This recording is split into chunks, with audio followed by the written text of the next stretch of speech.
দুষ্কৃতীদের হাতে আক্রান্ত হলেন উত্তরবঙ্গ রাষ্ট্রীয় পরিবহন সংস্থার এক বাস চালক। ঘটনায় গুরুতর আহত বাস চালক আলমগীর রহমানকে কোচবিহার এমজেএন মেডিকেল কলেজ ও হাসপাতালে ভর্তি করা হয়েছে। শনিবার সকালে কোচবিহারের খাগড়াবাড়ি এলাকায় ঘটনাটি ঘটেছে। ঘটনার খবর পেয়ে হাসপাতালে তাকে দেখতে যান এনবিএসটিসির চেয়ারম্যান পার্থপ্রতিম রায়। জানা যায়, এদিন এনবিএসটিসির একটি বাস কোচবিহার ডিপো থেকে উত্তরবঙ্গ মেডিকেল কলেজের উদ্দেশ্যে রওনা দেয়। কোচবিহার খাগড়াবাড়ি এলাকায় পৌঁছে বাসটি যখন প্যাসেঞ্জার তুলছিল, সেই সময় একটি পিকআপ ভ্যান দাঁড়িয়ে থাকা এনবিএসটিসির বাসে ধাক্কা মারে। বাসের চালক এবং কন্ডাক্টর বাস থেকে নেমে গিয়ে বিষয়টি দেখতে পায়। পিকআপ ভ্যানের ড্রাইভার বাসের ক্ষতিপূরণ দিতে রাজি হলে তারা আবারও গাড়ির দিকে ফিরতে থাকে। অভিযোগ, হঠাৎই সেই সময় একদল দুষ্কৃতী সেখানে উদয় হয় এবং লোহার রড দিয়ে অতর্কিতে বাসের ড্রাইভার আলমগীর রহমানের উপরে হামলা চালায়। পার্থপ্রতিম রায় জানায়, ইতিমধ্যেই গোটা ঘটনার লিখিত অভিযোগ দায়ের করা হয়েছে পুন্ডিবাড়ি থানায়। কেউ বা কারা কেন আমাদের বাস চালকের উপর হামলা চালালো তা চিহ্নিত করে উপযুক্ত শাস্তির দাবি জানাচ্ছি।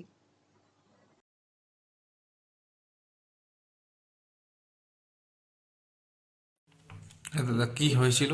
আমাদের উত্তরবঙ্গ রাষ্ট্রীয় পরিবহন নিগমের একটি বাস প্রতিদিন আপনারা জানেন যে সকাল 5:30টায় উত্তরবঙ্গ মেডিকেল কলেজ অর্থাৎ শিলিগুড়ির উদ্দেশ্যে রওনা দেয়। সেই গাড়িটি যথারীতি আজকেও রওনা দিয়েছিল। খাগড়াবাড়ি চৌপতিতে সেখানে থেমে কিছু প্যাসেঞ্জারকে তুলছিল।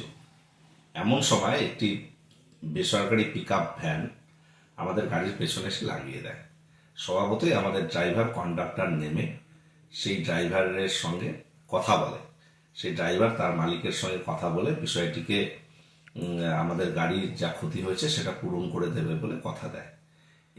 এরকম অবস্থায় হঠাৎ করে একদল দুষ্কৃতী কোথা থেকে অতর্কিতে এসে আমাদের উত্তরবঙ্গ রাষ্ট্রীয় পরিবহন নিগমের চালক ড্রাইভার আলমগীর রহমানকে লোহার রড দিয়ে বেধড়ক পেটাই করে। তার মাথার খুলি ক্ষতবিক্ষত হয়ে যায়, তার চোয়াল ভেঙে যায়, রক্তাক্ত হয়ে পড়ে। এরকম অবস্থায় আমাদের কন্ডাক্টর কিছুটা দূরে এসে পালিয়ে এসে ফোন করে আমাদের আধিকারিকদের সঙ্গে কথা বলে। তখন আমাদের কিছু কর্মী গিয়ে তাকে সেখান থেকে উদ্ধার করে কোচবিহার মেডিকেল কলেজ হাসপাতালে অ্যাডমিশন করে। আমরা এই বিষয়টি লিখিত আকারে পুন্ডিবাড়ি থানায় আমরা জানিয়েছি, আমাদের আধিকারিকরা জানিয়েছে। আমি ইতিমধ্যে এসপি কোচবিহার দ্যুতিধন ভট্টাচার্যের সঙ্গে কথা বলেছি যে দোষীদের চিহ্নিত করে অবিলম্বে তাদেরকে গ্রেপ্তার করার ব্যবস্থা করা হবে।